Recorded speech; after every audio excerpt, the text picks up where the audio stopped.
Hello and welcome back. Today I wanted to do a quick review of a saber that people have been asking me about for a long time. This saber is, this is a Ultrasabers Flamberge body customized, but the electronics inside of it are from a manufacturer called Makoto. Now Makoto is somebody that I haven't reviewed before. His sabers are a little bit hard to get a hold of. As a matter of fact, there's a YouTube video online that is a tutorial on how to order his sabers, because the ordering process for people here in the US is very, very tricky. But Makoto Sabers, you order them off of some sort of social media or his own site. You fill out an order form. It's a very confusing process. But what you end up with is what is widely considered to be one of the brighter sabers in the saber market. So that's what I have here.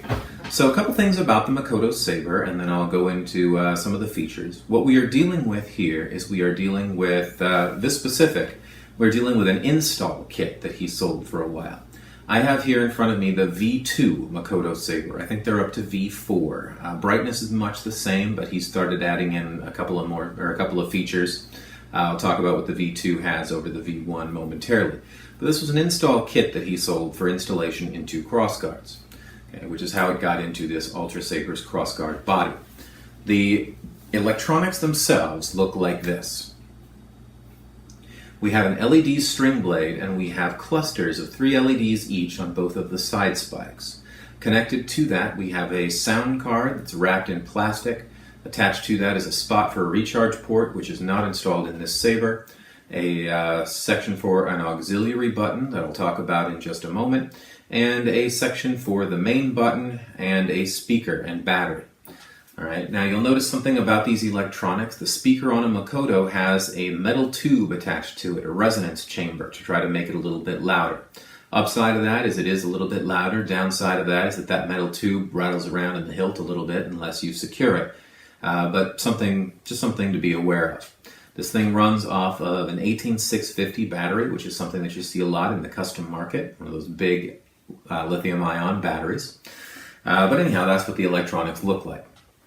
So let's talk about features a little bit. The Makoto blade is a string blade, so it comes with all of the problems that string blades have, but with all of the benefits.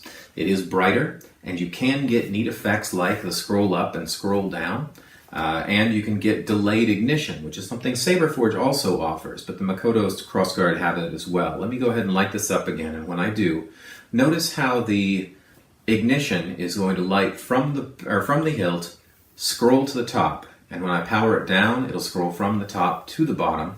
Also notice that about a little bit less than a second after the main blade lights up, the side blades will come on, which is something that you actually do see in the movie.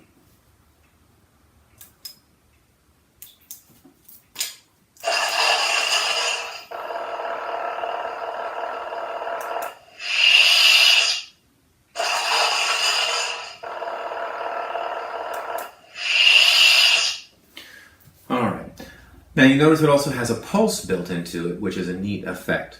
So the light on these is very bright and very nice. The delayed ignition setup is actually a really nice setup. The speaker, it's a little bit of a rinky-dink setup, but I can live with it. But by and large, it's very practical. It's very easy to install into a hilt. It's all pretty self-contained. You just pop it in. These side blades are actually icicles from Christmas lights. But that's pretty much it. So let's talk about some of the features of this. Let me go ahead and show you what the sound or what the move sounds look like or sound like.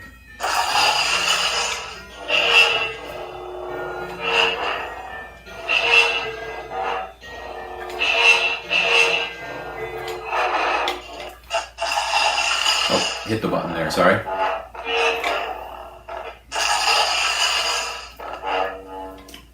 There we go.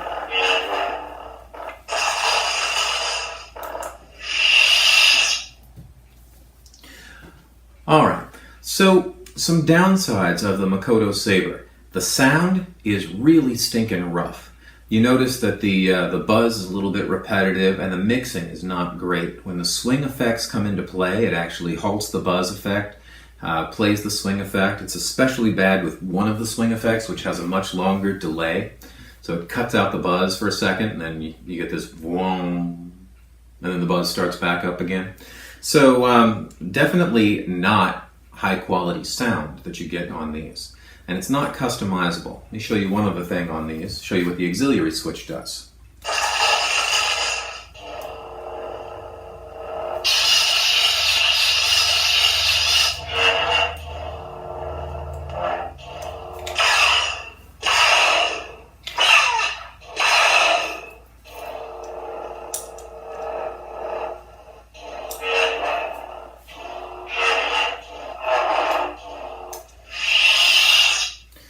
Alright, so the auxiliary switch for the V2 and beyond, I believe, has two functions. If you hold down on it, you get a lockup effect, which I showed you first. If you press it, it toggles between a swing effect and a blaster deflect effect. If you're in the blaster deflect, every swing triggers a blaster deflect sound as opposed to a swing effect, and then you tap the auxiliary button to toggle back. So, odd feature. I'm not exactly certain how that would work very well, but it does give you some variety. The bad thing about this setup is you notice that the buttons that they sell it with stick out quite a bit. The first time I turned this on, you noticed I actually accidentally turned it on and off several times during that first video. So, and that's actually because the buttons themselves, as opposed to a lot of sabers that have a delay where you have to hold down the power button until the saber powers on, with the Makoto, you just have to tap it. And a quick tap turns it off. That quick tap mechanic means that accidentally turning it on and off is a major issue and happens quite frequently. The sound, okay, so the sound I talked about, not anything to write home about. I mean, it's sound and it's not bad, but it's not even as good as what you get in like a Hasbro Black Series or some other low-end cards. These days, it doesn't even stand up to a Kyberlite, which now has two sound banks. But it's sound, and it adds to the effect, I suppose. The main reason that people get Makotos is for that bright blade. Let me talk about one other downside of these, the wiring.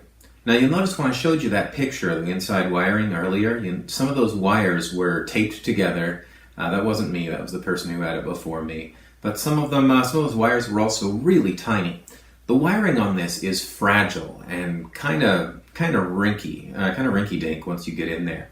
Since I've had this thing, and I've only had it a few days, I've had to resolder like 4 different connections. Once the side blade went out, the auxiliary switch went out, the battery connector detached, but all of the connections are really fragile in the way that they're put together. So you get it in there, it'll work for a while, but it will probably fall apart. If you're going to have a Makoto Saber, and you're going to put it through any kind of use, get familiar with a soldering iron and get familiar with how to repair your saber yourself, because you don't want to be sending it off overseas every so often. So the big thing about these, great for show, great for outside, definitely very bright, but the payoff is poor sound, not the best electronics configuration, not the best features. You trade all of that stuff for the brightness. And if brightness is your thing, then Makoto was a way to go. If you're going to put this thing through the paces, through use, through stunts, you probably want to end up with something closer to an Ultrasabers. They're durable, they're no frills. Or a Saber Forge even, or even a Vader's Vault if you want to go high end. But you want to end up with a base lit model that's designed to take some abuse. I wouldn't spar with this thing. Hopefully that has been of use, and now you've had a little bit of a closer look at what a Makoto Saber is. If you've liked this, please join me back for more.